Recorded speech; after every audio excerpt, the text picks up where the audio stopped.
小小，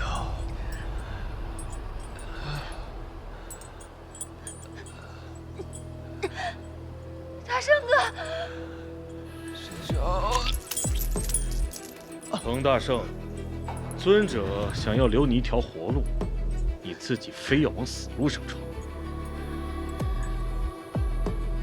现在你要眼睁睁地看着自己心爱的女人死在面前，滋味如何呀？你放开他！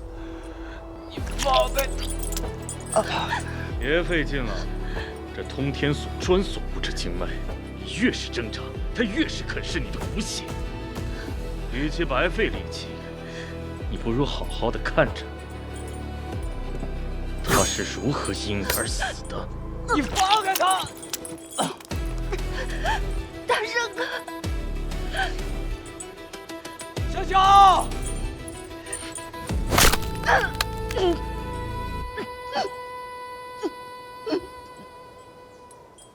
小小。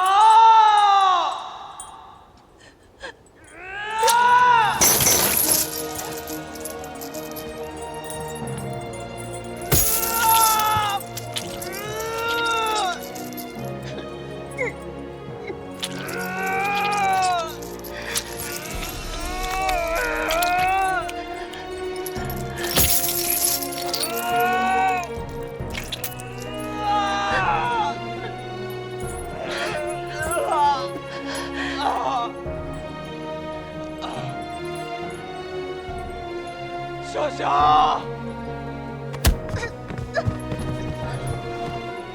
小小，小小，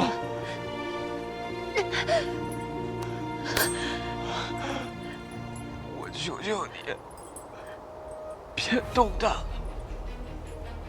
我什么都能答应你。什么都可以是吗？把心挖出来，给我下酒。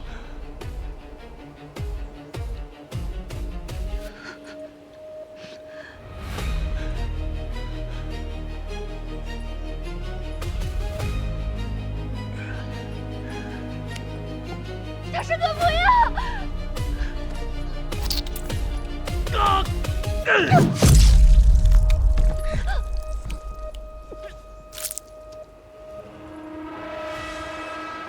小小。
拿起来。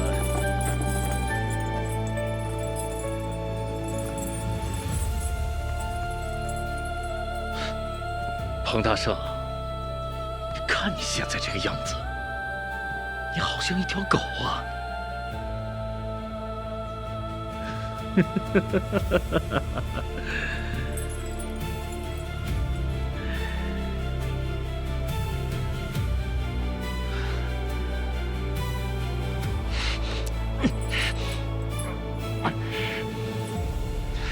吃了它，吃了它，吃！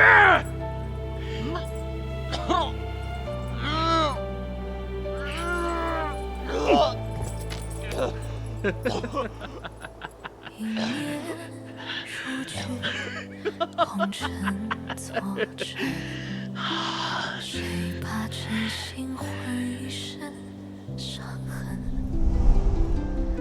哎，你疯了呀！快起来！小九双亲皆被魔教残害，少侠不仅救我一命，还替我报了家仇。若少侠不弃，小九愿侍奉左右，为奴为婢，报答恩公。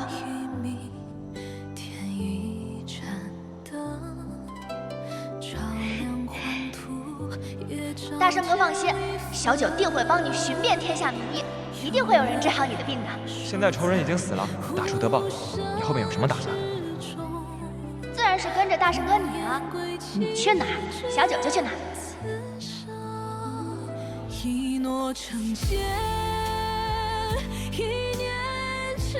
喂，你这人说话怎么这么无礼？狗眼看人低！我。夫君，我错了。小九，这玄甲送你。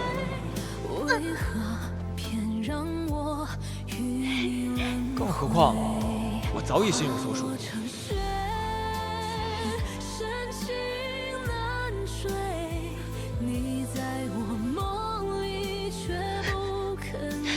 要活下去。我要活下去。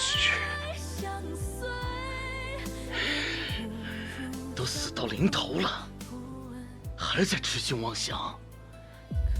啊，兄弟，我爹跟我说过一句话，叫活着意味着一切。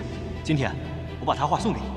彭大圣，好好活下去，希望我们还有机会再见。大圣，为师只有一个要求，你要好好活着回来。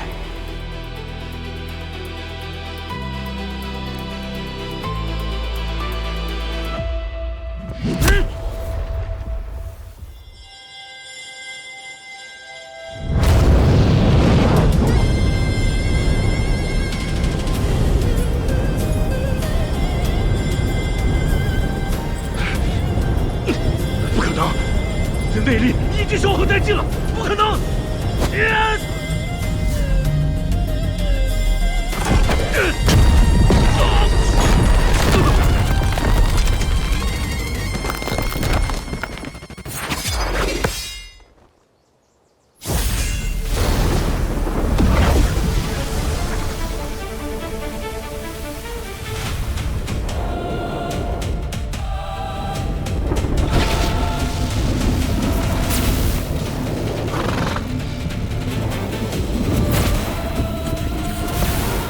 这是倚天动刀的异象，是谁竟有这般本事？爷爷，爷爷，哎呀，让你干点活怎么那么多事儿啊？这天象为何如此诡异？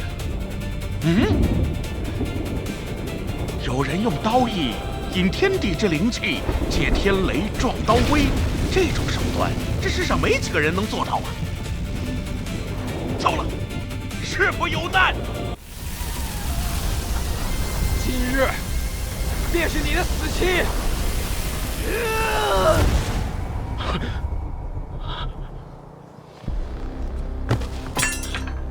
大圣，受死吧！天机玄甲！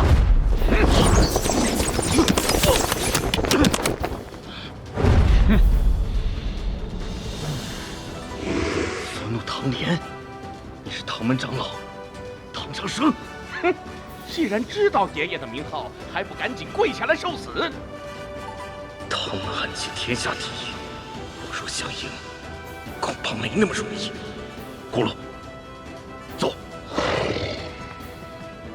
别追了，救人要紧，快！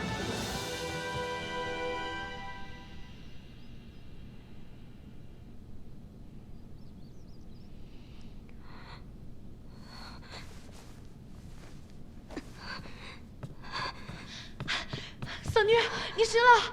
师傅的遗体找到了吗？已经安列了。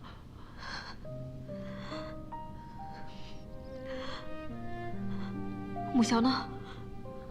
木萧人呢？木僧是他怎么了？你快说！僧女，木僧是回来了，回来了。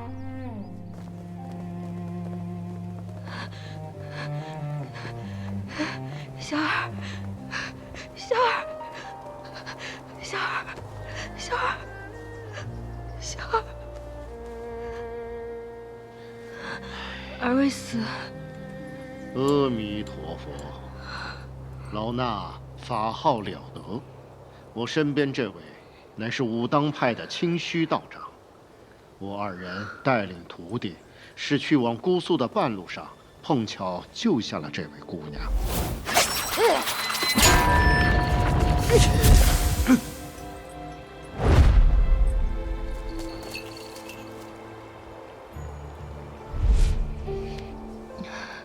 多谢二位，救命之恩。姑娘不必多礼，我二人还有琐事缠身，就先告辞了。阿弥陀佛。恭送二位。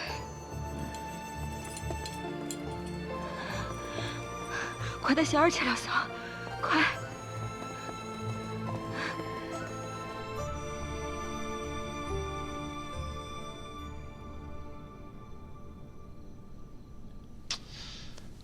哎呀，怪哉，真是怪哉！哎，不是唐老，我兄弟到底怎么样了？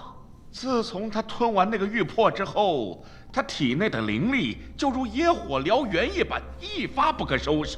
这要换做别人，这七经八脉早就烧得千疮百孔。哎，但是呢，他不但没被烧坏，反而更加的充盈，蓬勃愈发之象。啊，你的意思是我兄弟他无碍了是吧？哎，不是，恰恰相反啊！按照他这种脉象，他只有一种解释，就是他身体内正在炼化玉魄中的灵力。灵力一旦完全释放，他就会遭到灵力的反噬，经脉寸断而亡。我已经封住了他的要脉，却也只能暂缓几日啊。爷爷，这灵力不是能提升修为吗？为何他还会有危险？对呀，没错，是可以迅速的提升修为，但是那也得细水长流啊，慢慢来呀。可是他迅速提升灵力，这就好比是什么？囫囵吞枣，拔苗助长，物极必反。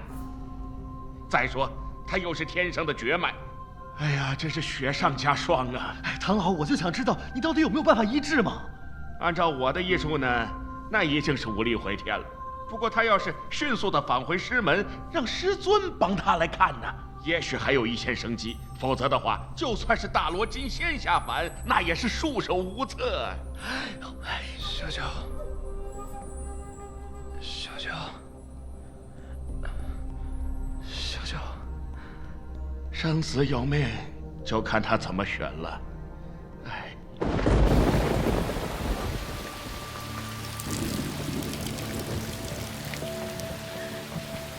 师父在天之灵一定会护着我们，他护着我们，谁又护着他呢？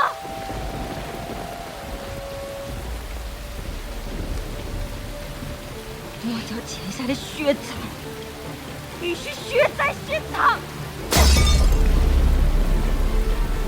去吧，去吧！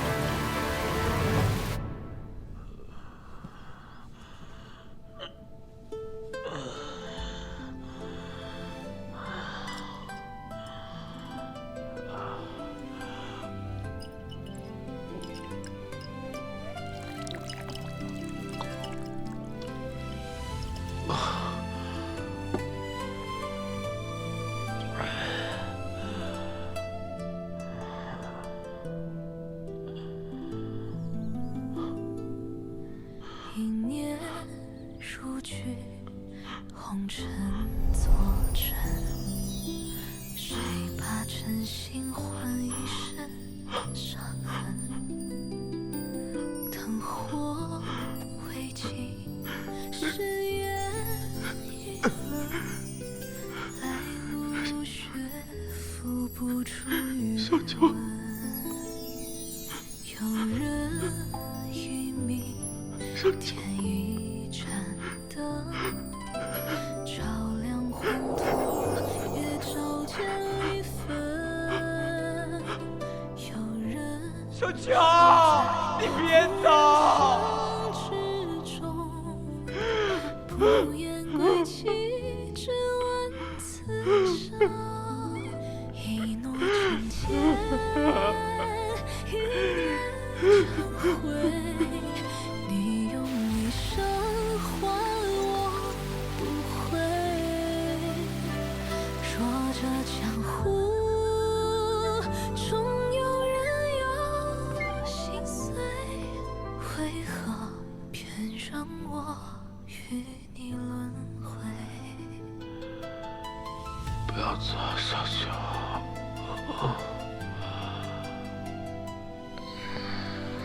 小乔，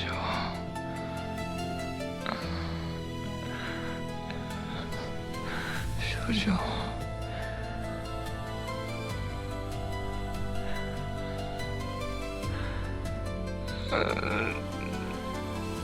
小乔，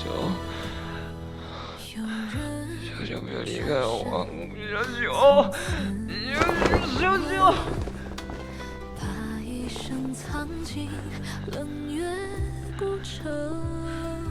小乔，别离开我，小乔，别离开我。一诺成千，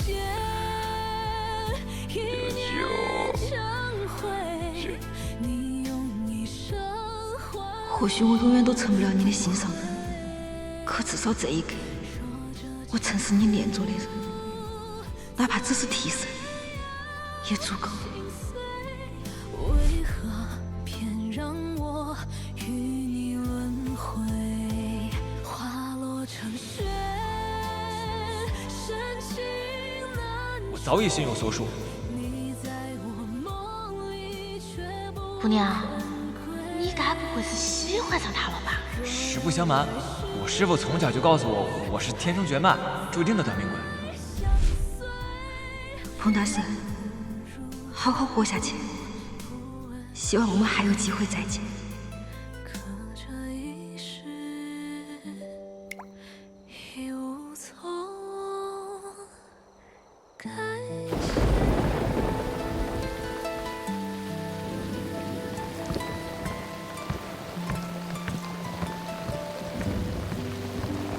大圣怎么样了？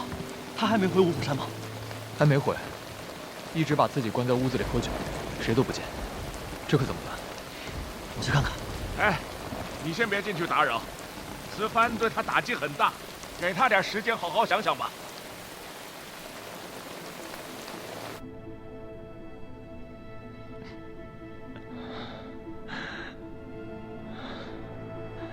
你这猢狲，可还记得与为师的1月之约呀？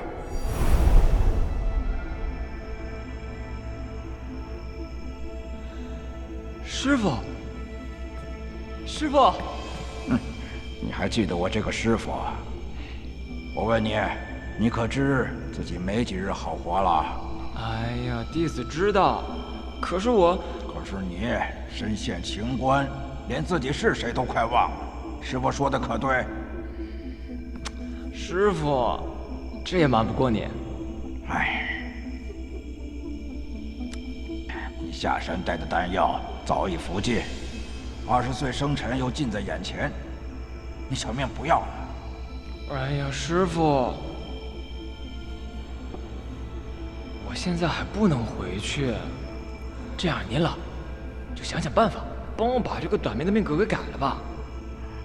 哎呦喂，你还真当你师傅我是神仙呐啊！命乃天定，岂是人力所为？为师能做的，也就是尽力的帮你续命，你懂吧？哎呀，师傅，您就把我3年前给我的丹药再给我多备点吧，3、5个月就够了。啊，你以为给你制药的那些昆仑雪莲是咱自己家后院种的呀？为了你下山这些丹药，为师攒了足足3年，3年才给你凑齐的。哼！那岂不是我回了山门，3年之内也下不了山了？当然不是了，不是3年不能下山，而是你这一生都不能下山了。为何？从命格上算，20岁生辰之后便是你的死劫。倘若在师门之内，为师便可借用毕生所学护你无恙；可一旦离开师门，就是有再多的丹药，也保不了你小命啊！师傅，我要是不回师门会怎样？天道常变异，运数杳难寻。为师只知道，20岁生辰之后的每一日，都有可能是你的大限之日。爷爷，孙子呀，你慌什么慌呀？啊！我都跟你说过多少次了啊！你身为唐家的少主，遇事呢一定要冷静啊，慢慢说。彭大少，人没了。什么？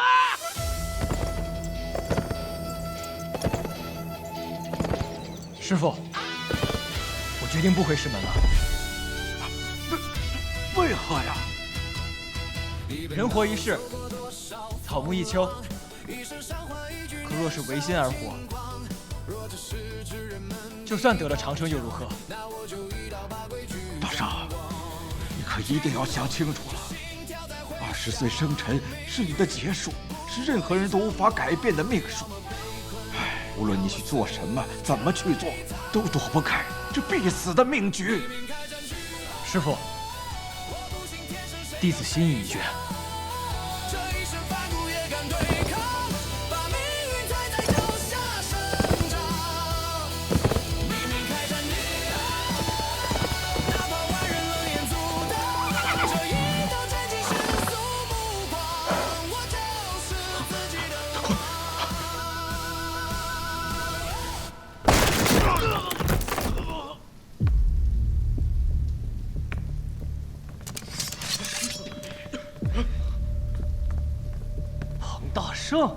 你太平别院的圈套，你是故意引我去的吧？想借魔教的手杀我，给自己捞个清白，你还真是有心机的很啊！我听不懂你在说什么。不知道我在说什么，那你或许知道他说的是什么。当姑娘，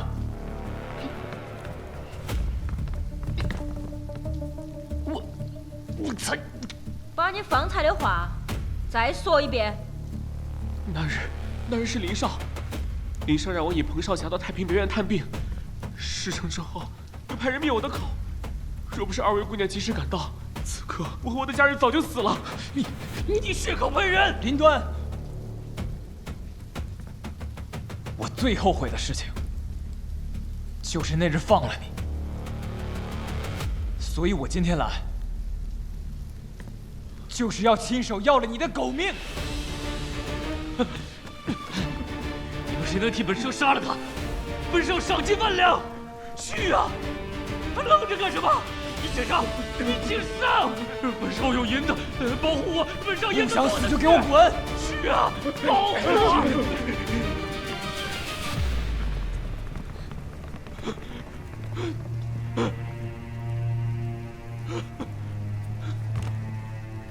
对不起，彭大侠，你别杀我！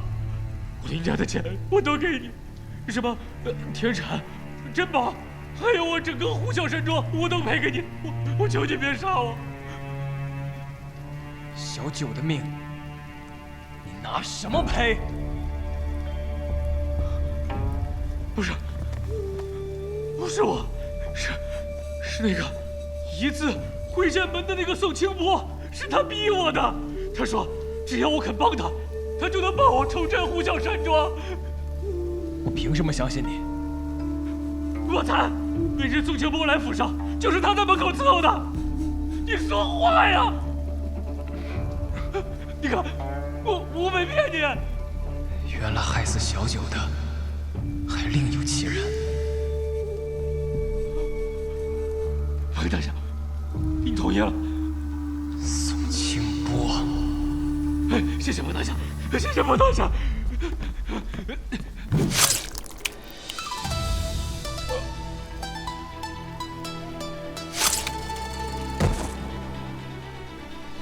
你害死了小九，我怎么可能不杀你？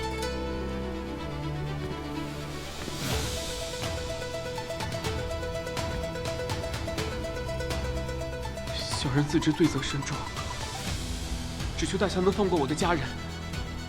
放心吧，我不会为难他们的。谢大侠。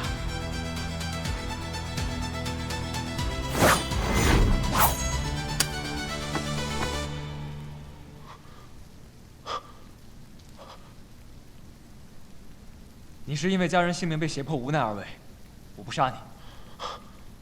你走吧。彭大侠，求大侠收我为徒。为何？我自幼在林家打杂10余年，如猪狗般任人驱使，从未敢抱怨过半句。可他们那人拿刀架在我妹妹脖子上时，我才知道，没有本事傍身，就连家人都护不住。我想跟您学武，不求扬名江湖，但求能护住家人。魔教闯入我家那夜，爹娘为了护我，不惜以命相搏，而我却连自保之力都没有。我时常想，要是我也能有大圣哥这身好本事，我爹娘是不是就不会死了？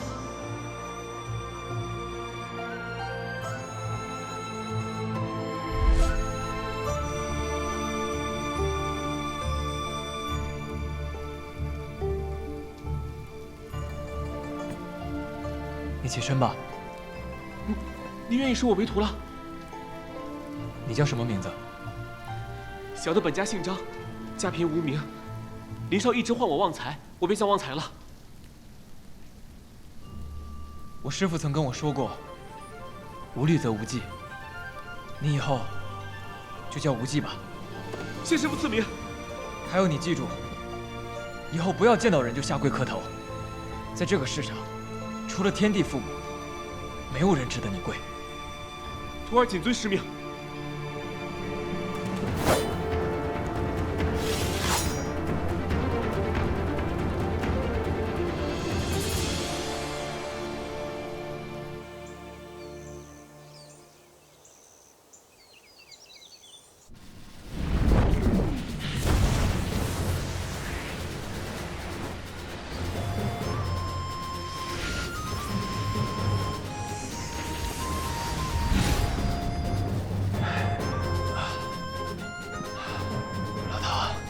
这鬼谷神针用的也是愈发娴熟了。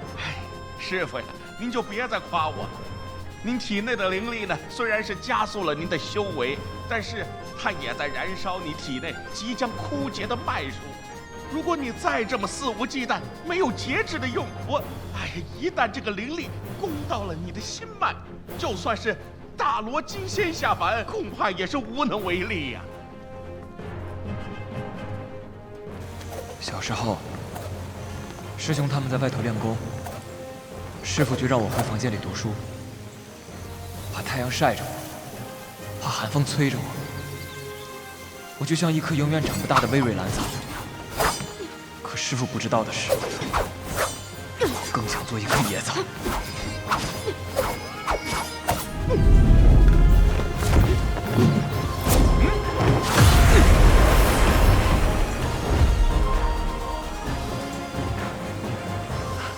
来生有骨，自成天路，终究还是遂了这小子的心愿。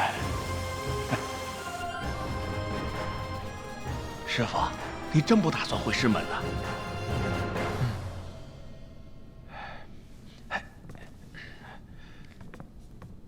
我已经决定留下来，给小九报仇。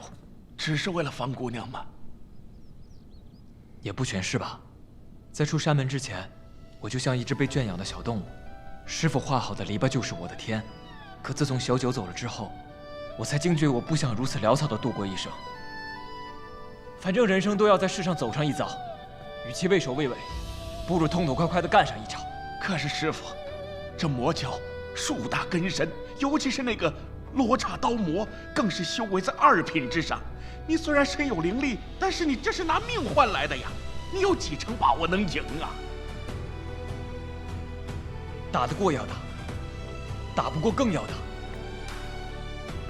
就算只有1成的胜算，我也要舍命一搏。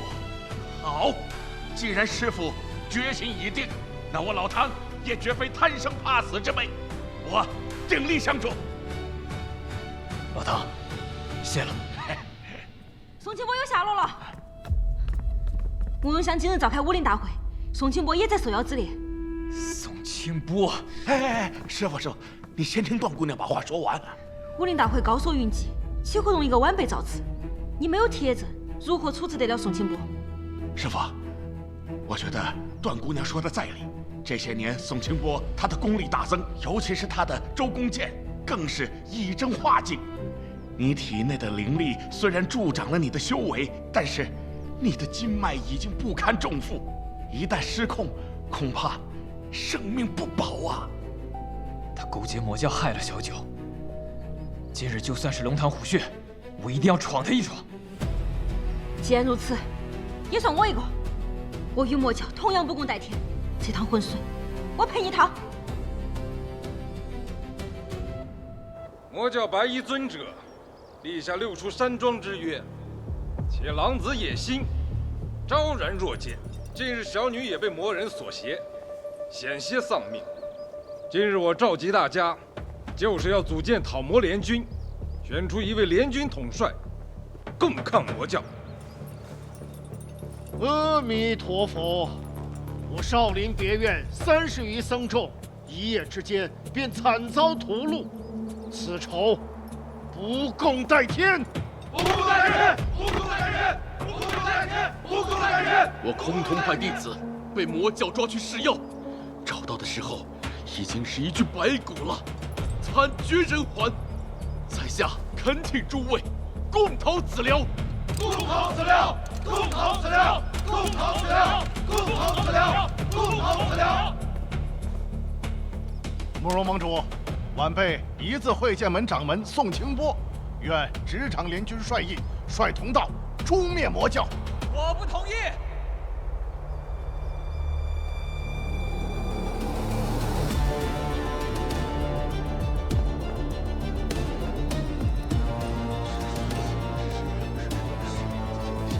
这位便是那永挫北邙双煞师徒的彭少侠吧？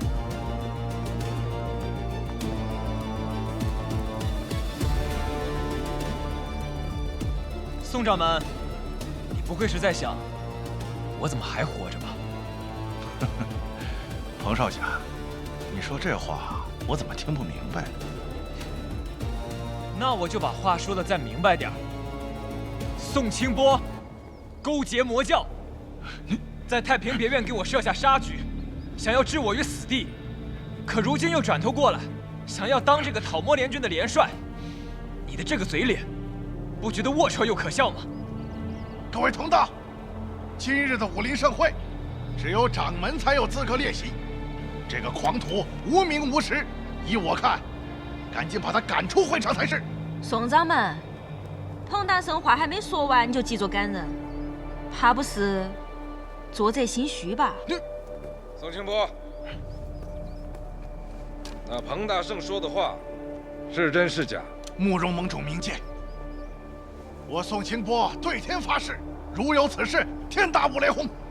阿弥陀佛，彭少侠，你对刚才所言可有何凭据吗？凭据，马上就到。真是信口雌黄呀！你无凭无据，就敢诬陷一派掌门？哼！请问慕容盟主，空口无凭就构陷同道中人，按江湖规矩，该受如何惩戒？若无凭据，须破3节以示清白。破3节？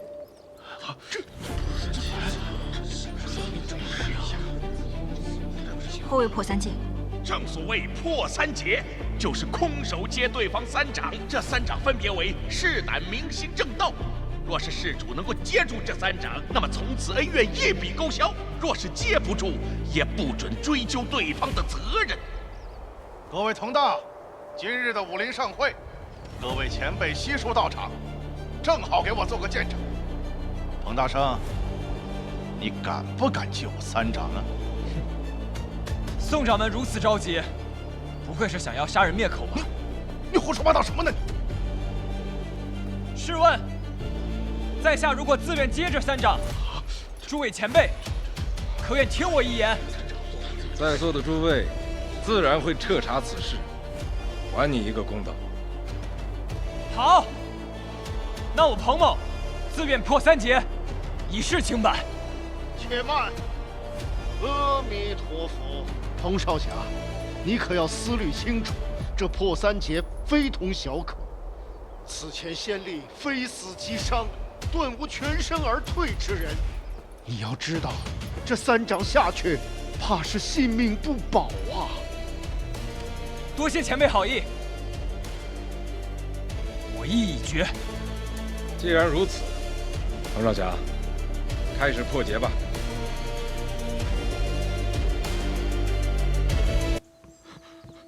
小姐，不好了，彭大圣去了英雄场。他去那儿做什么？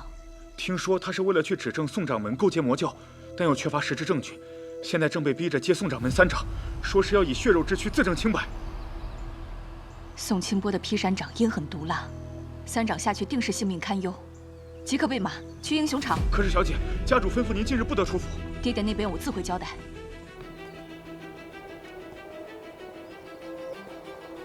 这3掌我定要倾尽全力，绝不能让这小子有一线生机。哼，彭大圣，你如果现在反悔还来得及，否则等会儿不论你是死是伤，我都不会手下留情。宋掌门，你不会是手软了吧？还是说，你这个一派掌门是靠嘴吹出来的？不自量力，受死吧！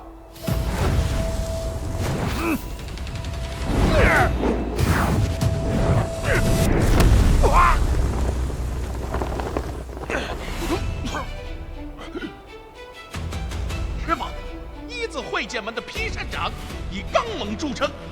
哎，宋清波对此功法练的那是炉火纯青啊！但是他不知道师傅你有灵力护体。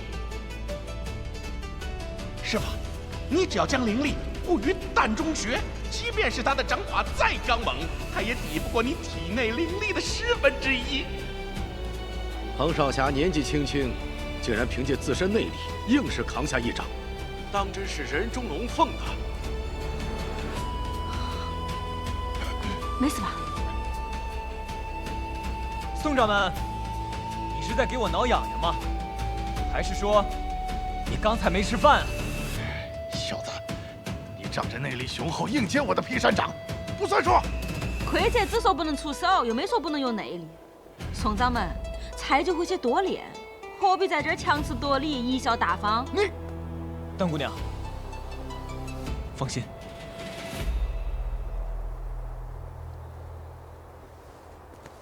宋清波，既然你如此在意，那你这第2掌，我便卸取内力受你1掌，如何呀？这可是你自己说的。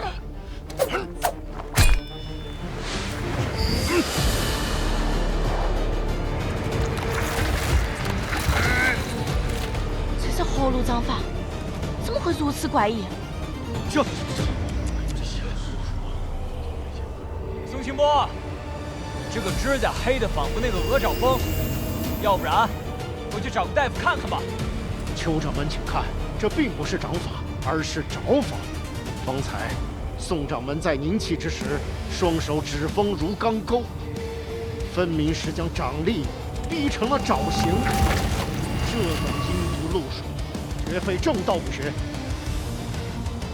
没错，现在一字会剑门的禁术，掌心淬有西域奇毒，便会心脉寸断而死。师傅呀，这第二掌我就不知道你如何接呀。我师傅常说，这刚猛如洪涛，柔软似流水。这洪涛再烈，只要遇到这绕山的流水，也得乖乖改道。哼，我倒是要看看，等会儿还能不能笑得出来。这一掌，我要让你尝尝心脉断裂的滋味儿。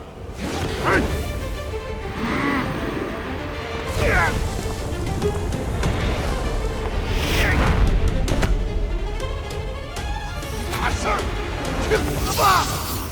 到了。宋清波老奸巨猾，恐怕没那么好骗的。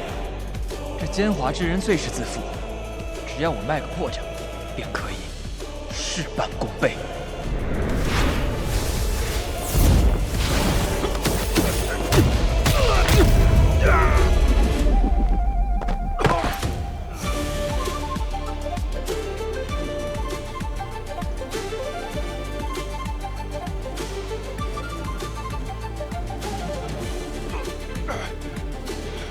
不可能！你明明已经卸去内力了，怎么可能？武功可不只有刚猛这一条路可以走。你堂堂一派掌门，不会连这个都不知道吧？方才彭少侠那一隐一闪，看似轻描淡写，实则每一分力道都顺着宋掌门的掌风流转。呵呵，当真是深得武学三昧啊！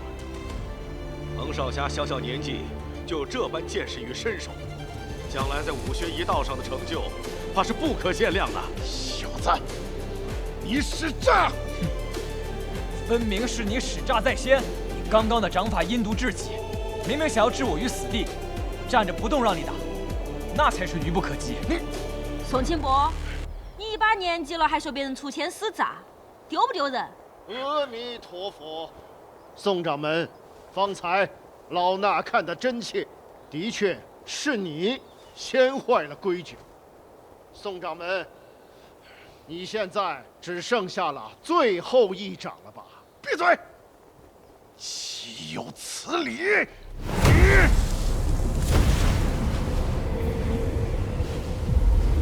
宋清波的内力怎么会变得如此强大？宋掌门这是用真气逼出体内的食邪煞，那掌心的黑雾便是纪年煞气所化，沾上则经脉寸断，便是金刚不坏之身也难扛住啊！真没想到，短短1年时间，宋掌门的修为竟然进境如此之快。看来彭少侠这次是凶多吉少了呀。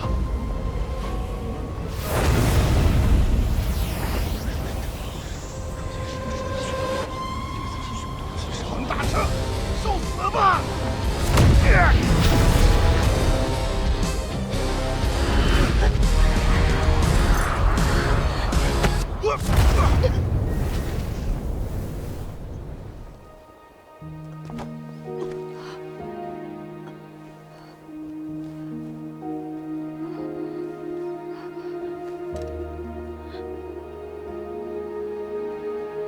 慕容姑娘，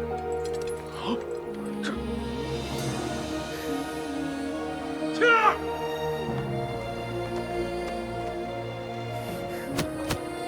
青儿，青儿，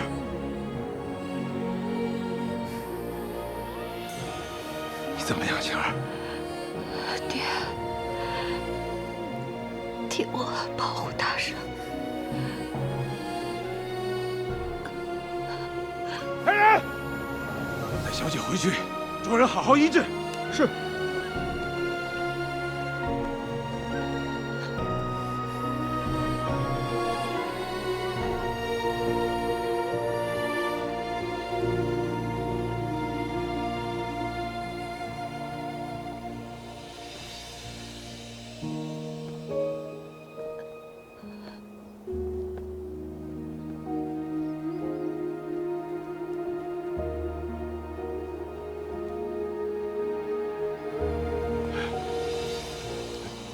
慕容盟主，刚才在下抽内掌的时候，已经卸掉了80成功力。想必不会危及到令爱的性命。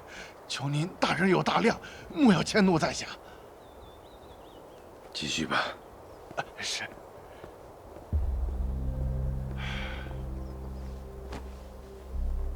宋掌门的3仗已经打完，接下来各位是不是可以听彭大圣一言了？阿弥陀佛，彭少侠，你若有什么话，尽管直说吧，我等自会替你主持公道。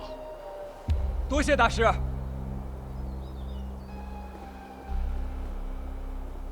我想问宋掌门，近日武林各派遭魔教屠戮的例子不胜枚举，但为何你这个一字会剑门总能独善其身？难不成你宋掌门身上有什么独特的人格魅力，能够让魔教对你们绕道而行？这能说明什么？只不过是我志派有方，所以魔教不敢前来寻衅滋事罢了。好，那我再问你，近1年来，武林当中的一些小门小派被魔教屠戮之后，你宋掌门为何总能第一个赶到，收敛门徒，并为分舵？单就这一件事儿，你扩张分舵数100个，收敛门徒数1000人，你告诉我，这也是个巧合？这只不过是你的一面之词罢了。各位，单凭他说的这些捕风捉影的事儿，就说我宋清波勾结魔教，大家觉得他的说法站得住脚吗？的确存疑啊。是啊，无道理，这些证据确实不足以证伪啊。阿弥陀佛，彭少侠，你可还拿得出其他证据来证明你方才所言吗？大师，证据马上就到。一派胡言！我看你就是在故意拖延时间。各位，难道今天的武林大会是给他彭大圣一个人开的不成？彭少侠，你若一时拿不出其他证据，老衲以为这件事我们改日再议，如何？证据到了。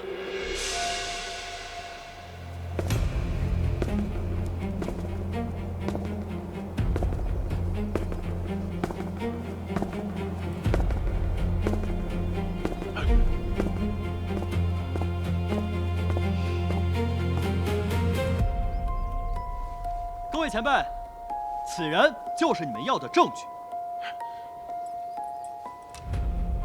晚辈本是一字会剑门中弟子，前几日曾亲眼目睹宋掌门与魔教要人会晤，因担心被掌门灭口，这才连夜逃离姑苏，逃奔江北。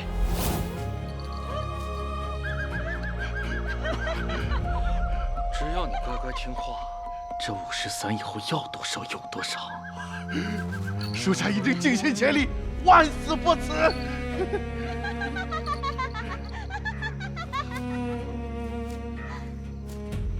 弄香楼近日有探子得知，有一字会剑门的弟子逃亡到江北，将此事告知于我，我连夜把他带回姑苏，当面指证宋清波。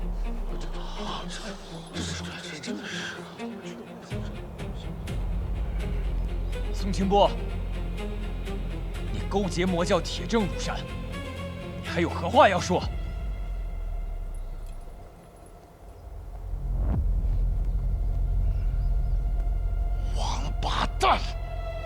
如果不是因为你，老子早就登上了联军统帅之位。你为何存心要坏老子好事？你唆使林敦害死小九，今日我必要你血债血偿。是吗？好，那就得看你有没有这个本事了。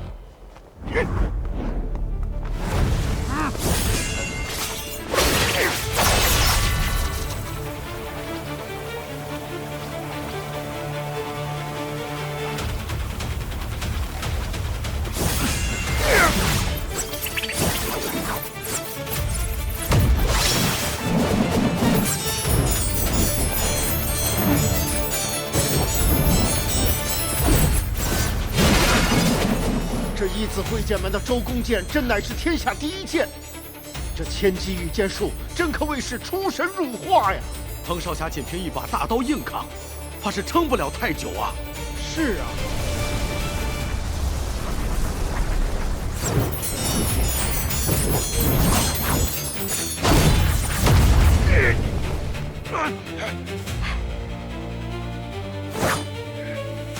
小兔崽子，看来老子还真是小觑了你。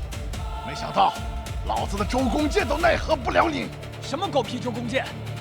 我看是你人脸皮够贱。哼，牙尖嘴利。既然你这么着急投胎，那老子就成全你。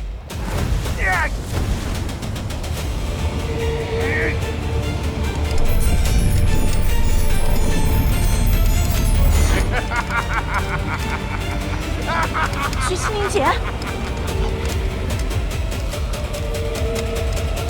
没想到宋清波的周公剑已练至登峰造极之境，就连这最后一重的聚气凝剑，也让他参透了。老衲听说，这聚气凝剑之术乃是聚集毕生罡气所炼化而成，虽有毁天灭地之势，但同时也会耗费巨量真气。看来这宋清波是要拼死一搏了。彭大圣，认命吧！今日便是你的死期！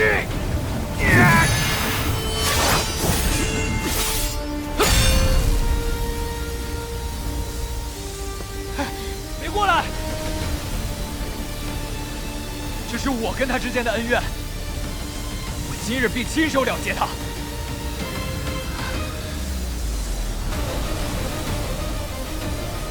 天生绝脉又如何？必然一死又如何？我的命，我自己说了算。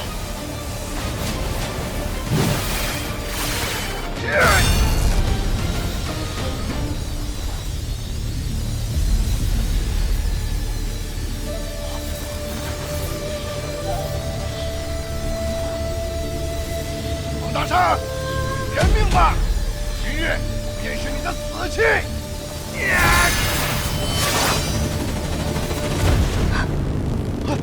横扫千军！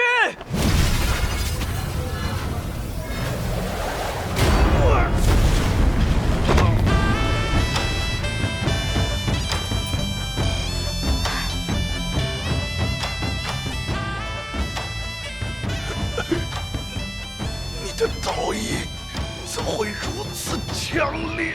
因为我杀你之意，你刀意更烈千万倍。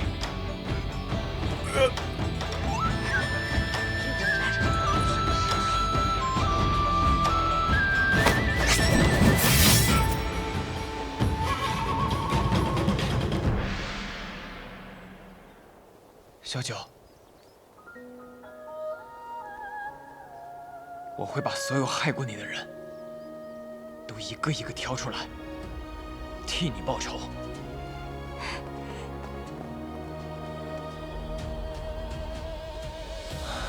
阿弥陀佛，真是善恶终有报，天道好轮回呀！彭少侠为武林除此大害，实乃大功一件。我看联军统帅就不用选了，就让彭少侠来做，如何呀？咦，大善啊！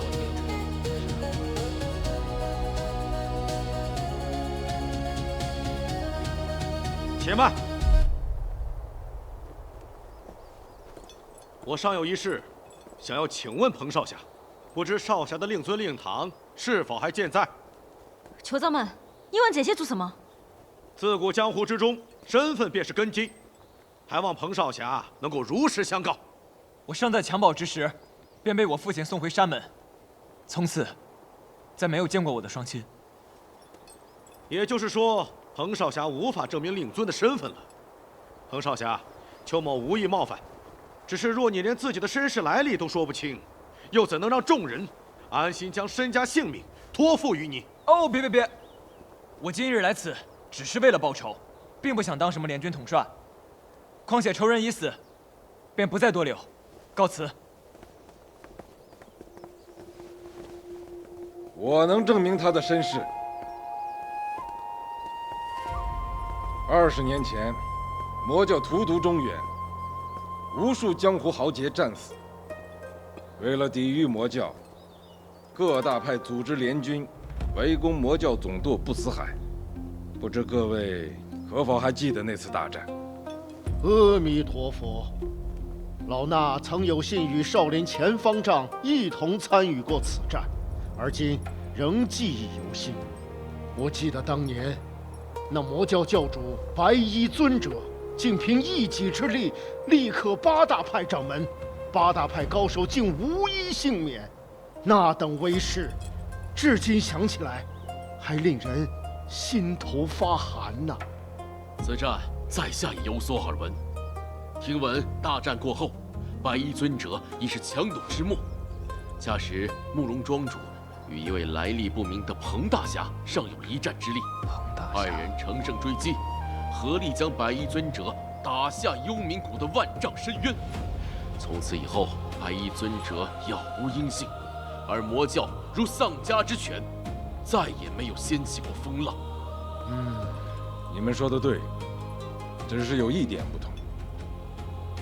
当时我被白衣尊者重创，根本无力再战。是你说的那位大侠，他以一己之力将那魔头打下了万丈深渊，他也因此耗尽了真力，命不久矣。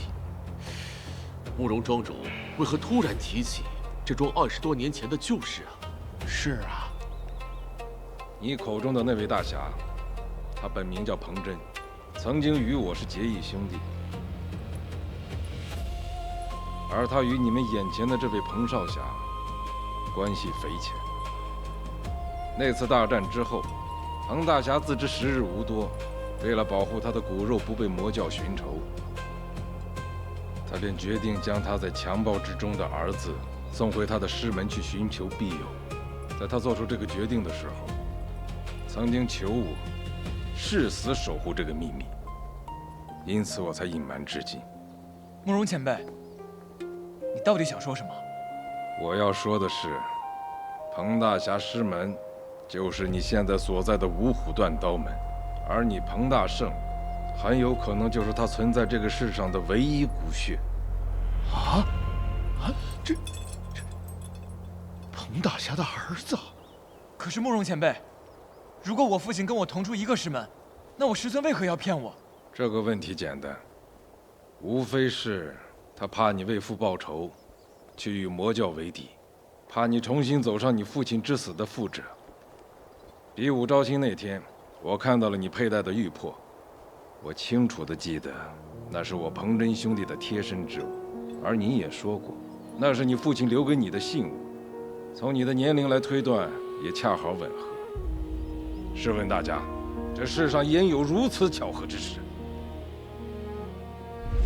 不过师傅，我爹是个什么样的人啊？他就是仙师祖最器重的一个门外弟子。20年前把你送到山门，就再也没出现过。不过啊，既然他把这玉魄留给你，想必定有深意。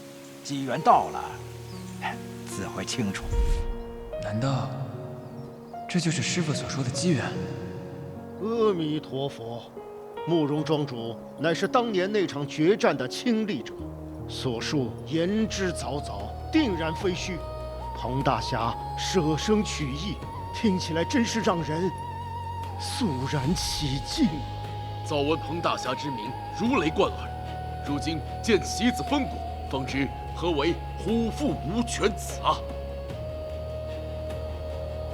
各位掌门，列位同柴，大家请看这块英雄碑，这上面的碑文乃彭大侠当年亲手所撰，这上面写着“侠非逞凶，乃护苍生”，也成为后世武林的纲要。当年彭大侠以一己之力守护了武林的安宁，如今他的骨血就站在我们的眼前。试问，如果让彭大侠的儿子担任这个联军的统帅，大家是否觉得妥帖？哎呀，有道理。阿弥陀佛，当年彭大侠舍身卫道，而今彭少侠又为我武林除一大害，我少林自当鼎力相助，推举彭少侠为联军统帅。我孔统绝无异议，有彭少侠领军，定能继承彭大侠之志，荡平魔教余孽。我昆仑派也支持，高江派支持，好，既然大家都无异议，从即刻起，各派挑选精锐，组成联军，由彭大胜任统帅。明日发兵6出山庄，剿灭魔教，还我武林一个朗朗乾坤！诛除魔教，为我武林；诛除魔教，为我武林；诛除魔教，为我武林；诛除魔教，为我武林；诛除魔教，为我武林；诛除魔教。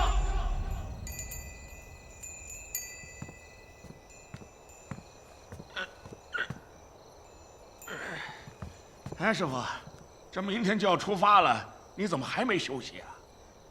你觉得我爹真的是那个彭大侠吗？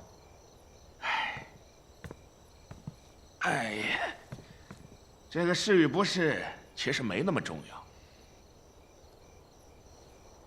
那你说什么才重要？重要的是，你有了这层身份，你就可以大展拳脚，干你想干的事儿。6出山庄之战，罗刹刀魔他肯定会出现，这正好是你报仇的良好时机。你说的对，我现在就应该把我的重心放在6出山庄之战上，为小九报仇，才是头等大事。6出山庄之战生死未卜，那帮各大门派的掌门，他肯定不会轻易出手。师傅啊，你一定要多加小心呐。老唐，你信命吗？我师父说这是我命定的结束，无论如何，都难逃一死。那师尊都有言在先了，你为什么还要逆天而行呢？因为我不信命。师父常说天命难违，可他老人家不还是费尽心思的为我续命？他能为我逆天改命，我又为何不能摆脱这命运的枷锁？不是师父，你还能把天捅破吗？捅破这天又如何？如果人命真是天定，我就和这天斗上一斗，以天地为战场，以星辰为锋芒，纵然粉身碎骨，亦是浑然无惧。这样的人生，岂不快哉？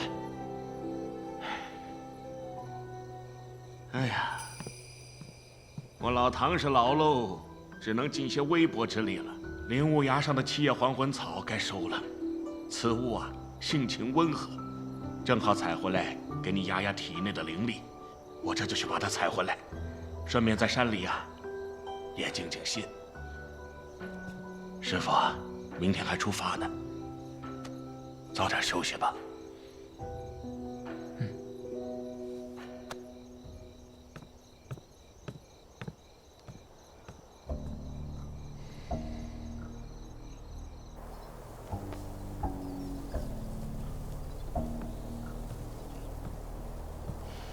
爹，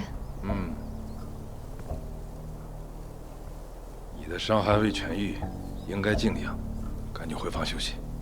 爹，你明知道6出山庄是魔教的陷阱，为什么还要举荐彭大圣去做联军统帅？这不是让他去送死吗？爹做的这一切，实在是为了你。为了我？爹能看得出来你现在喜欢他。可是他偏偏出身低微，难以与你相配。佛祖金身便可居于庙堂之上，他若是泥胎，连自身都难保。我捧他做这个统帅，实则是在给他铺路。可那日在武林大会上，爹说他是彭大侠的遗孤，难道这是假的吗？晴儿，你给我记住，他彭大圣是谁不重要，重要的是你现在心里有他。他若再不识好歹，我能给他塑金身，也能给他拉下神坛。可彭大圣毕竟救过我的命，我不在乎他是什么身份，我只要他平安。糊涂！比武招亲那日，他敢当众悔婚，就凭这一条，就够爹杀他100次。要不是他在这些少侠中还算出类拔萃，你又对他产生了情愫，你觉得爹能让他活到现在吗？若此次去6出山庄，他被魔教之人所害怎么办？那也是爹对他的考验。他若是能经得住考验，那说明他有实力与你相配。若他要是不敌被杀，那是他命不好。一个命数不好的人，怎么配得上我慕容香的乖女儿呢？爹，行了，赶紧回房歇着。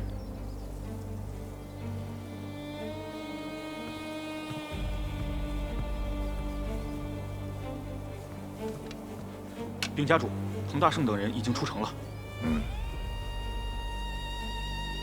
晴儿，总有一天，你会明白爹的苦心。这武林大会上，个个拍着胸脯喊“荡平魔教，荡平魔教”，你看这来的都什么？跟老弱病残似的。还有，那各大派的掌门都纷纷说有事来不了，可这送死的事情咱们干，好处让他们分呗。你跟个唐僧似的叨叨叨念了一路了，有完没完？再念下去，魔教要人死不死我不知道，我得死路上。你爱死不死，我还懒得看你。本来也没指望他们能帮什么忙，壮壮声势总是好的嘛。前方山下便是流出山庄了，有何异样？庄门紧闭，庄内树荫闭目，难辨虚实。这样，我想带人进去打头阵，你们在此等候，等我杀进庄内，你们再来接应我。不可！白衣尊者定下六处山庄之约，定有所谋。若是贸然进庄，恐陷入被动，任人鱼肉。可我们都来了，总不能一直在此徘徊吧？这样，当姑娘，你带着人守在山庄上，我一个人进庄，探得庄内虚实之后，我再释放信号，你们再带人前去接应。不行，太危险了，万一被一尊者在庄内，你一个人岂不是自投罗网？总要有人以身为饵，一探虚实的。可是，别可是了，堂兄、萧兄，你们带人守在山上，没有我的信号，不可妄动。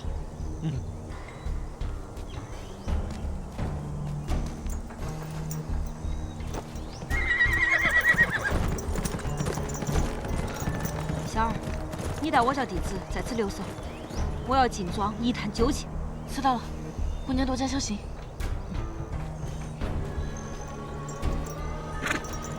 走。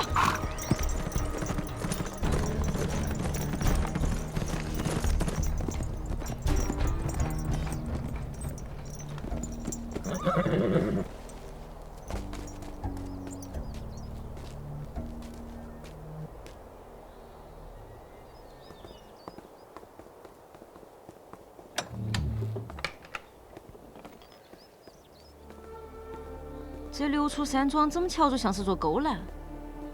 我们不会走错了吧？二位贵客风尘仆仆，车马劳顿，主人已准备琼岩洗尘，请跟我来。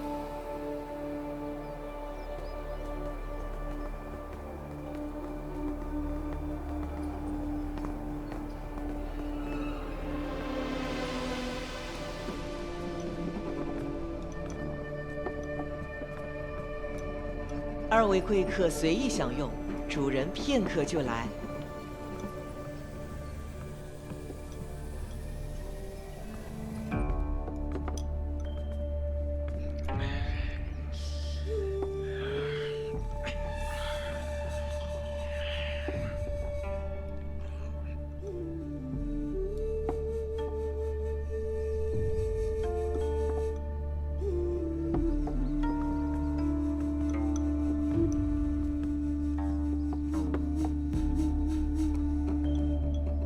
这六处山庄竟内藏玄机，真巨楼就藏在其内。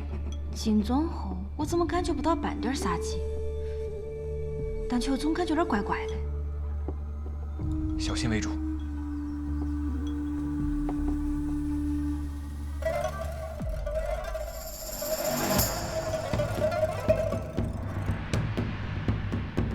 彭公子，别来无恙。那日花车一别，奴家可是日日思念呢。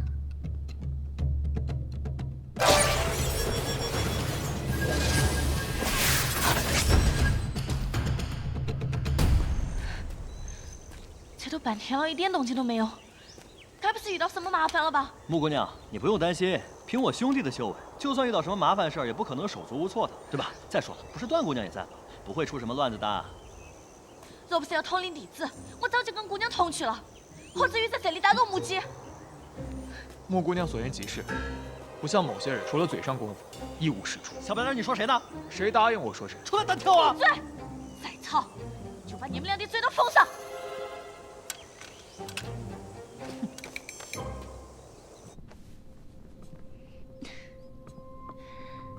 你笑什么？奴家记得上次见面时，公子身旁跟的可是位娇俏可爱的小娘子，如今倒是换了一位飒爽泼辣的侠女。不曾想，公子貌似敦善无欺，实则是一个始乱终弃的薄幸了。你胡说什么？只要你肯归顺尊者，想要多少美人没有？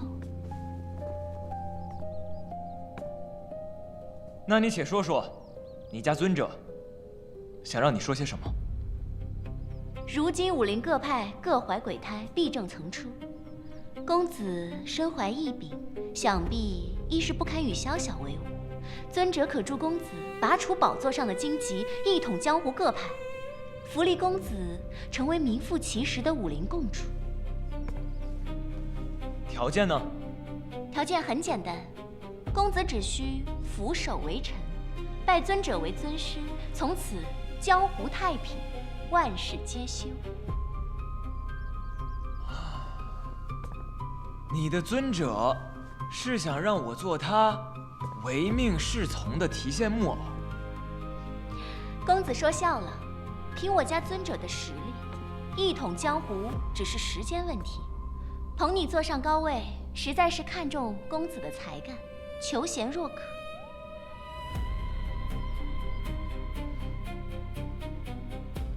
那你家尊者可知，我命不久矣，只剩不到1月好活了。公子，你当真觉得你是天生绝脉，注定难逃一死吗？你都知道些什么？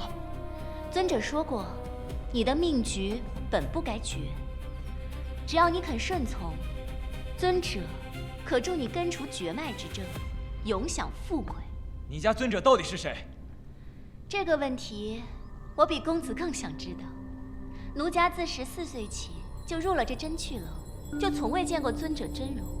只要你肯答应尊者的条件，你既可以成为睥睨众生的武林共主，又可以摆脱天煞命局的桎梏。试问对你而言，这世上还有比这更好的条件吗？听起来确实是很诱人。这么说，你答应了？恰恰相反。彭大圣，你可知道拒绝尊者的下场，只有死路一条。我本就是将死之人，能在死之前跟仇人做个了断，我也是赚了。不识抬举，那就是要怪我。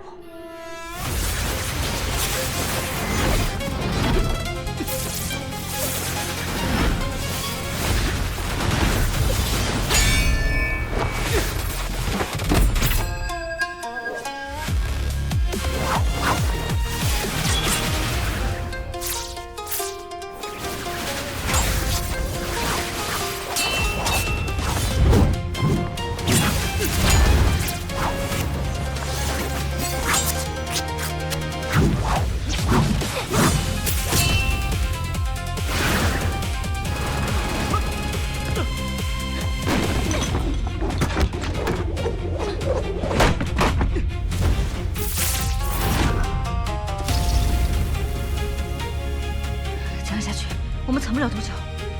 你没发现旁边的宾客好像没发现我们吧？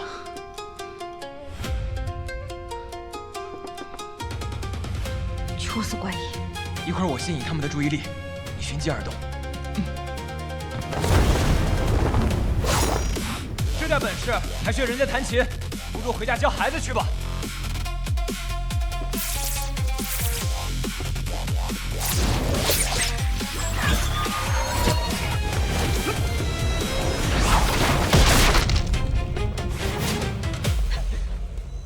木姑娘，我知道你很急，但你先别着急嘛。是啊，木姑娘，你若不在的话，五毒教弟子无人统领；若是魔教妖人突围，我们岂不是手足无措？五毒教弟子听令。在。从现在起，你们就归唐少做号令，听明白了没？哎，使不得，使不得！木姑娘，你们五毒教规比他们暗器还多，我一个外男哪敢乱指挥啊？哎呀，这也不行，那也不行，那你们说咋办？我去庄内一探究竟。完了，你们等我信号再跟过去。你啊，能行吗？穆姑娘无需担心，打自然我是打不过的，可论跑的功夫，那可是一流啊！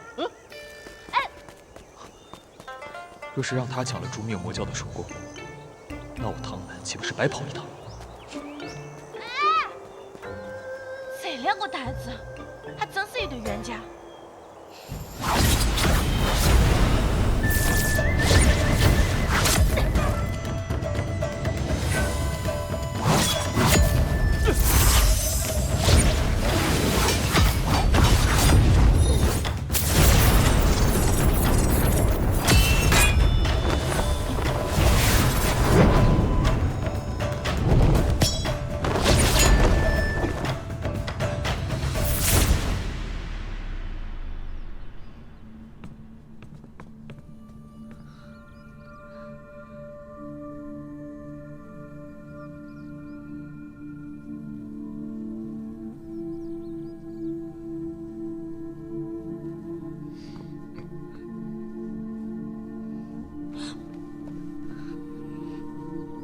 你没事吧？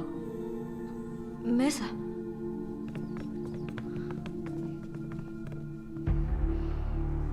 彭大圣，你该不会是想当缩头乌龟吧？现在怎么办？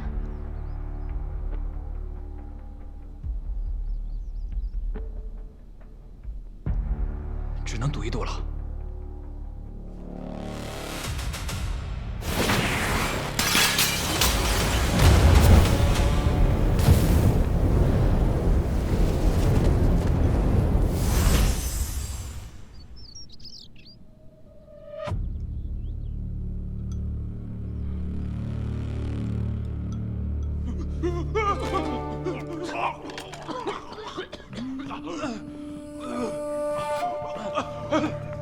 苏姑娘玩什么不好，偏要玩这些水脏之物，也不怕晦气缠身吗？你们如何识得破我的玲珑幻术？方才段姑娘挥剑破喉时，未见半点血迹，我便笃定，这几人绝非人形。想必从我们入门听见琴声那刻起，便进入到了你的幻境了吧？所见所闻，皆是虚妄。既然你们看出了端倪，又怎知我的幻术聚火呢？五行幻术属阴，需借水气凝形，聚烈火焚身。而你这庭院当中，流水潺潺，想必正是借着这水气，稳固幻阵，迷惑人心。公子果然聪慧过人，奴家很是钦佩。不过，奴家的幻术从未加害于人，只不过是利用人性的贪嗔痴怨，还施彼身罢了。苏爷爷，你以争取了的勾栏艳女，招引侠客入住，再用幻术迷其心智，将他们收归己有，害得多少人家破人亡！如此下三滥的手段，你还敢说自己从未骗人？好一个牙尖嘴利的小娘子！不过，你们以为破得了奴家的幻阵，就能毫发无伤地离开此地吗？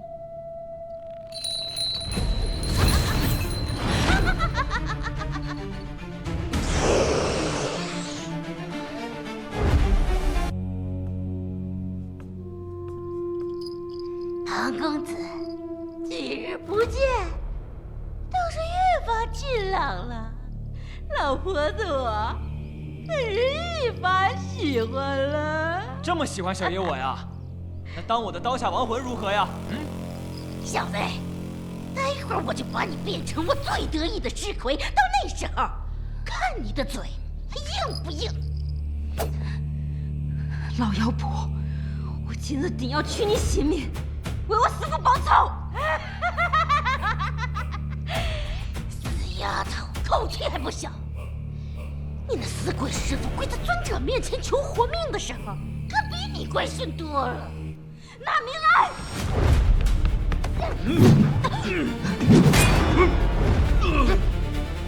罗刹刀魔人呢？让他滚川受死！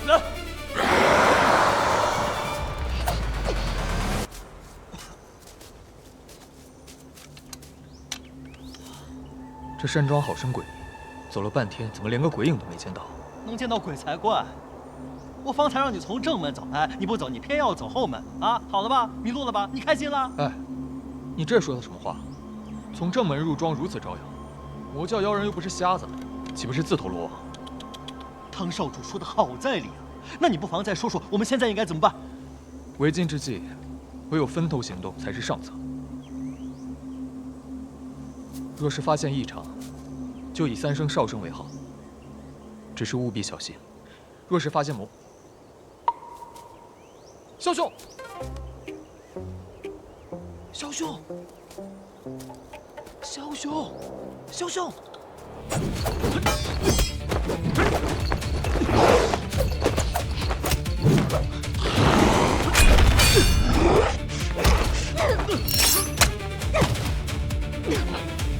周姑娘，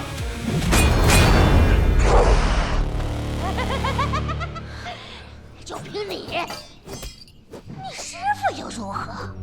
临死之前还不是跪着求我们魔教放过你们五毒教？那模样跟一条死狗没什么区别。我杀了你！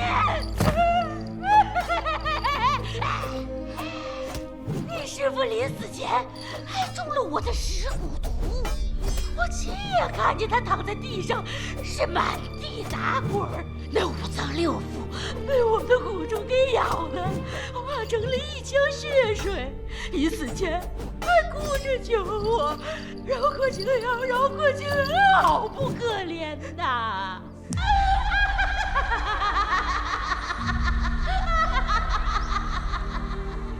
青瑶，老师为师此行有难，望你守护好五毒教，守护好我们的家。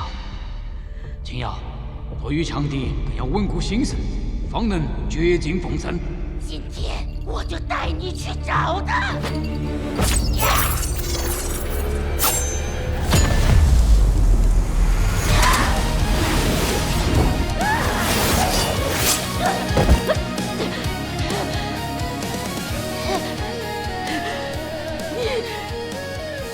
破镜了！拜你所赐，我才得以破镜4品。这一剑是为我师父讨来。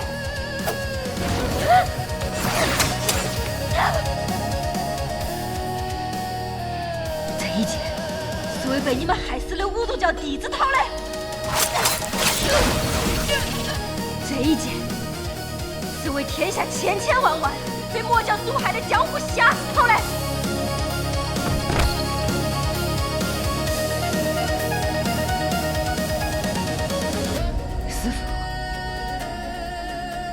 我为你报仇了。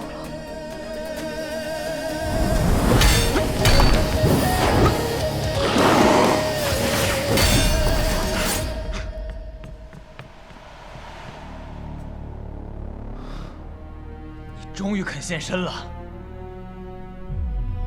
不过是死了个女子罢了，不值一提。不过那个小女子倒是挺硬的，她死到临头还在护着你。只可惜她跟错了人，注定死路一条。我定要将你碎尸万段！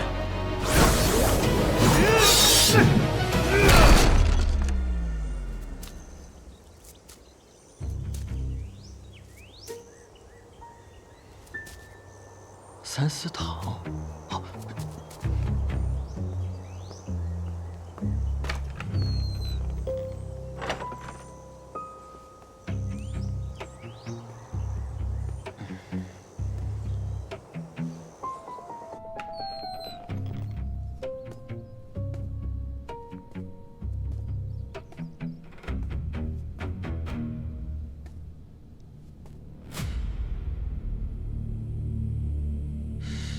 奇怪了，人怎么不见了？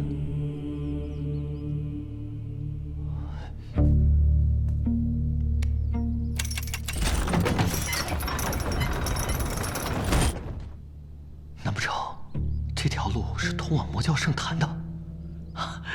我真是个天才！啊！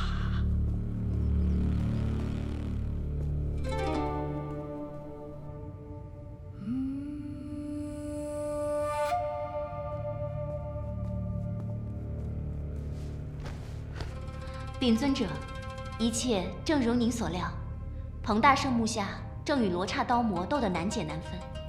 那你不妨再猜一猜，他们两个谁会赢？奴婢不敢妄测。但说无妨，本尊赦你无罪。奴婢猜，彭大圣应该会赢。为何？尊者若是想取彭大圣性命，易如反掌。何况尊者又设下6出山庄之局，布局深远，绝非为杀他一人。所以，奴婢斗胆猜测，或许彭大圣活着，对尊者而言更有价值。你能理解到这个层面，本尊甚慰。不过我什么时候说过我要饶他不死了？尊者，我……宋爷爷，别忘了你的命是谁给的。奴婢的一切皆为尊者所赐，粉身碎骨也难报万一。那你还敢背着我对那小子动情？奴婢没有。你没有？那天在花车之中，你跟他郎情妾意，当本尊瞎了。奴婢这么做，皆是为了尊者。为了我？那日奴婢若全无华魁姿态，势必会引起万人疑心真去楼。奴婢自无知觉，实是未免打草惊蛇，为了尊者的大计着想，绝非奴心所愿。尊者若是怪罪，奴婢这就以死谢罪。行了，真不愧是我兄弟啊！连花魁苏爷爷都已经拿下了，小子艳福不浅呐！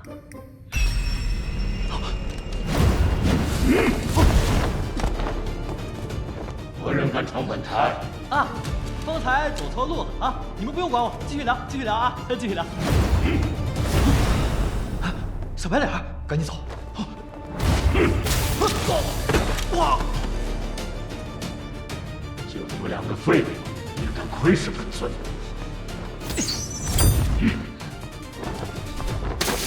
别追了，地下的石杖坛乃本尊的煞气所化，他们两个人不可能活着出来。随本尊去看看外面的情况。是。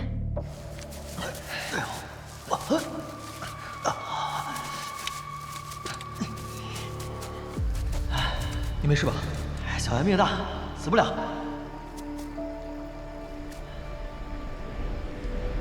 如果没看错的话，这些杖里应该是煞气所化，沾之必死。只不过是些瘴气吧，少见多怪。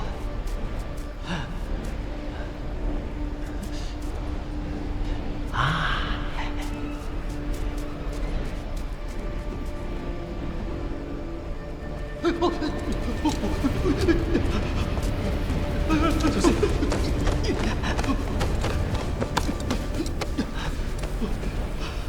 这是石杖业火，针之可入肌里，粉骨蚀骨，不死不灭。这太邪门了吧！你发现没？这四周的杖力离我们越来越近了。乖，还真是啊！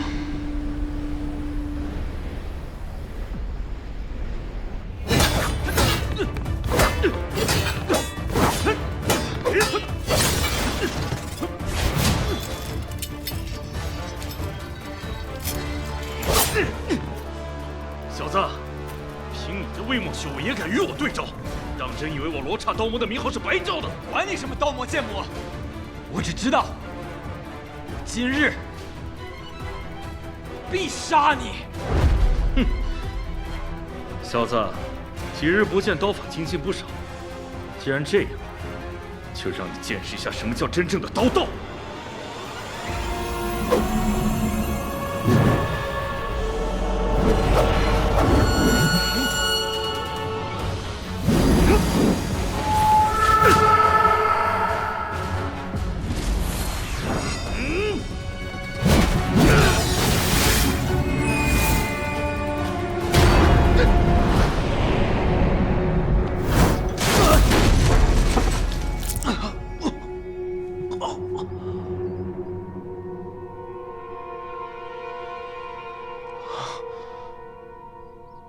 这世上还未有人能扛过我的罗刹三绝。你的奇经八脉已断，你至多还有1个时辰可活。这么说，你的真气也散尽了吧？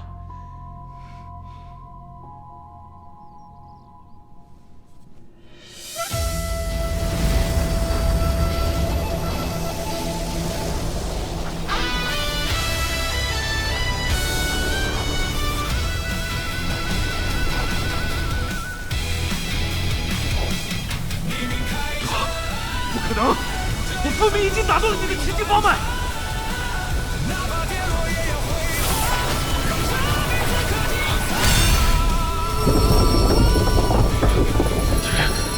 天命要是！要不是你逼我吞下玉魄，玉魄内的灵力岂会为我所吸收？你炼化玉魄？不可能！万人归宗！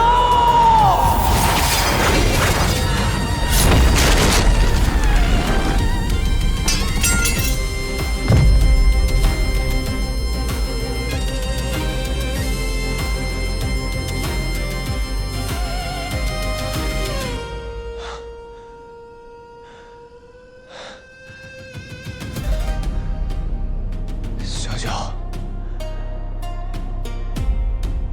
大圣哥，给你报仇了。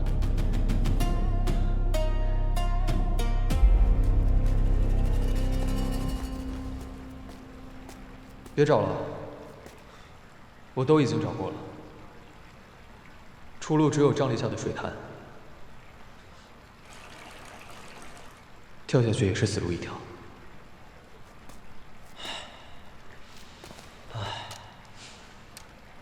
想我萧子庭英明一世，却要与你这个小白脸共洗一处，哼！老天爷还真是爱捉弄人呢。萧子庭，临死之人其言也善，我有一件事一直不清楚，还望你能说个明白。说来听听。你为何对我敌意如此之深？难道真如旁人所言，只因我在江湖少侠榜上霸榜3年，而你一直是千年老二？屁！唐风，你也太小看小爷我了。那个什么破榜单，我压根儿就没正眼瞧过。那是为何？你当真不记得了？也对，你当时年纪还小，自然不知道详情。10年前，我娘得了一场大病，我爹得知，只有你们唐门的秘药千机饮，才能救我娘的命。后来，我爹带着我们去往唐门求药。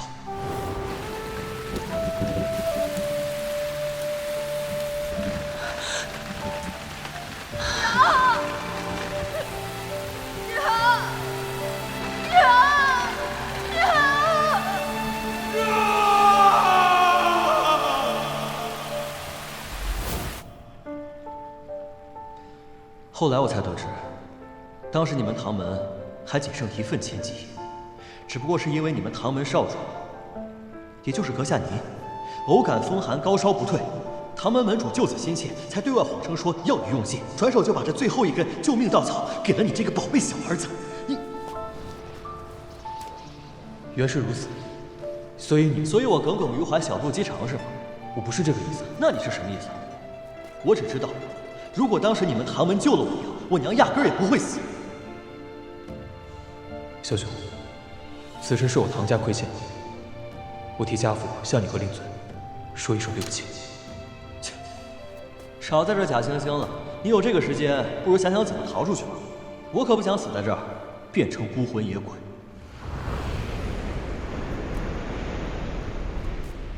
想要逃出去，也不是全无可能。这尸瘴性喜嗜血，若是有人能以血为引，吸引瘴疠汇集，另外一人便可趁机跳入潭水，顺着水流找到出口。你为什么不早说？你干嘛？愣着做什么？还不快走！你疯了！萧子，千金虽能治褥疮，却含剧毒。家父当年不给，是怕你母亲体虚受不住。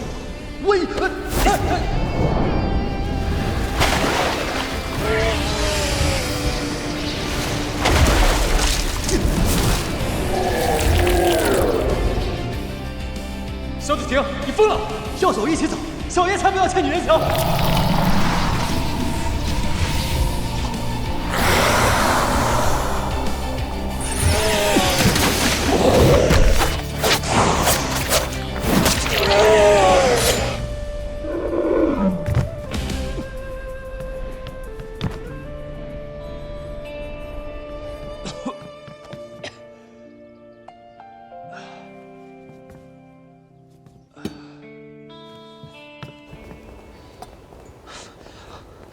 彭兄，彭兄，你没事吧？你们怎么来了？此地不是说话的地方，咱们先出庄再说。走。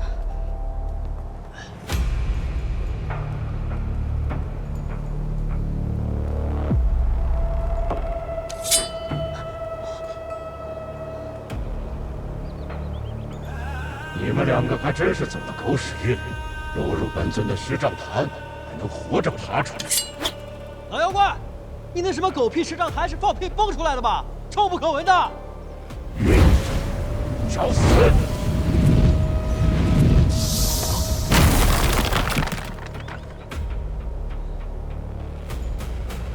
你们快走！北一尊这是位高深莫测，你不是他的对手。别废话了，你们不走，都得死在这儿。早点搬救兵过来，或许我还有一线生机。快走！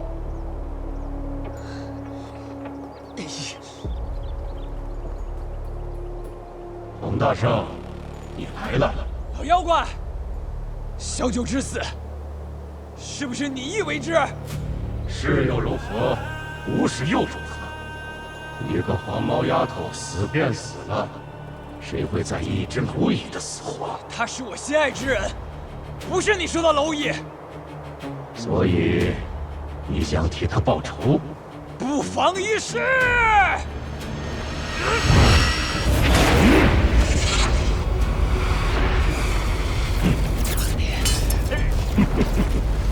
一个天生绝脉的废物，也敢与本尊为敌，真是螳臂挡车，蚩扶撼树。有本事你是杀了我！冯大圣，临死之前，你就不想知道本尊为何要费尽心机布下此局吗？老妖怪，凭你的修为，想带着魔教称霸武林，不过是时间上的问题。你的野心恐怕不止于此吧？说下去。六出山庄之战，你早就料到各大门派掌门会保存实力，袖手旁观，但你依然设下此局，实则是项庄舞剑，意在沛公。那你不妨猜猜，这沛公所应何事？你早就猜到我会击败罗刹刀魔，所以你一直坐山观虎斗。六出山庄之战，看似是局，实则是饵。你不过是为了让各大门派放松警惕。大费周章，恐怕不是只为了一个武林盟主之位吧？好一个冯大圣，竟能将本尊的算计猜得8九不离10。江湖各派心心念念的武林盟主，在本尊眼中视如草芥。本尊真正要做的，是令天下武林归于一统，成为万世顶礼膜拜的武道之神。武道之神，老妖怪，就凭你一个杀人如麻的邪门歪道，你也配？你等凡夫俗子眼中的武道，只局限于武林这一小小的方寸之间。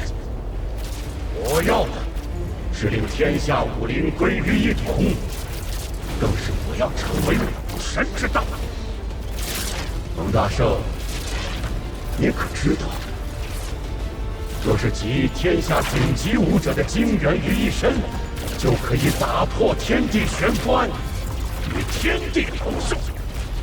你如此处心积虑，就是为了吸尽天下武者之精元，助你突破生死玄关。准确的说，他们只不过是我成神之路的祭品。现在你知道了这么多，你觉得本教还会让你活着出去？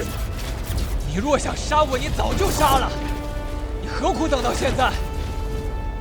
你还需要我活着出去，才能够让各教掌门深信你们魔教不堪一击，连我这样的无名之辈，你们都奈何不得。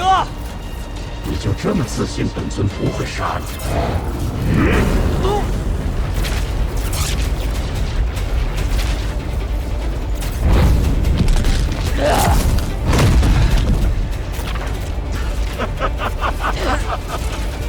彭大圣，就算是我杀了你，各大门派也会乖乖的来给我献祭。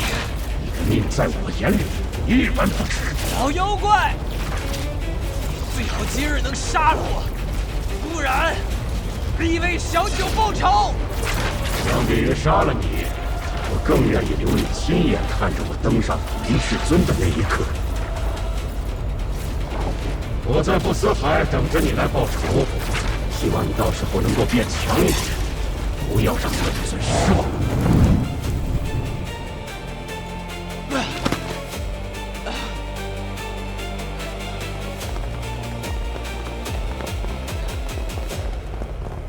彭兄，彭兄，彭兄。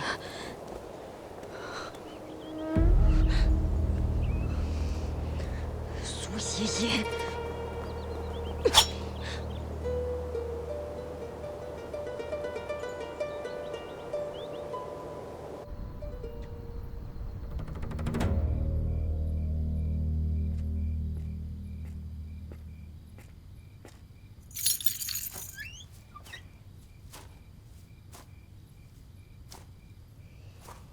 若你是来审我的，就请回吧，我无话可说。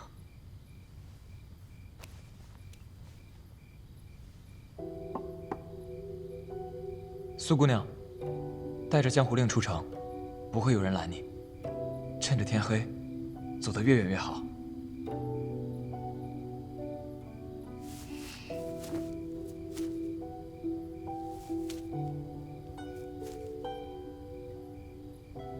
你就这么放我走了？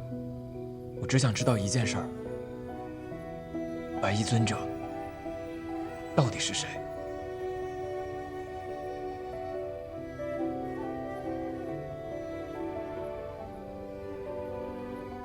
我确实从未见过他的真容，不过他似乎对武林各派的秘辛了如指掌。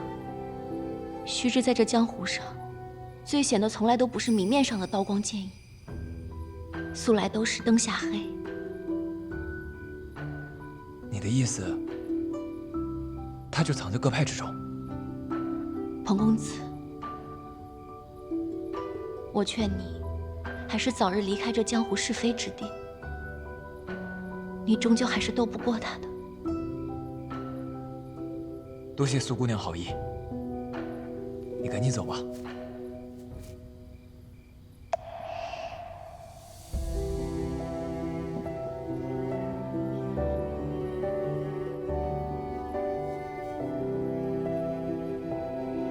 彭公子，我还有一事想问。时至今日，你还是忘不掉那位方姑娘吗？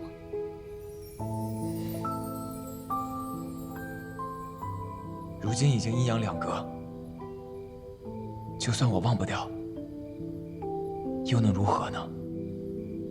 若你还能再见她一面呢？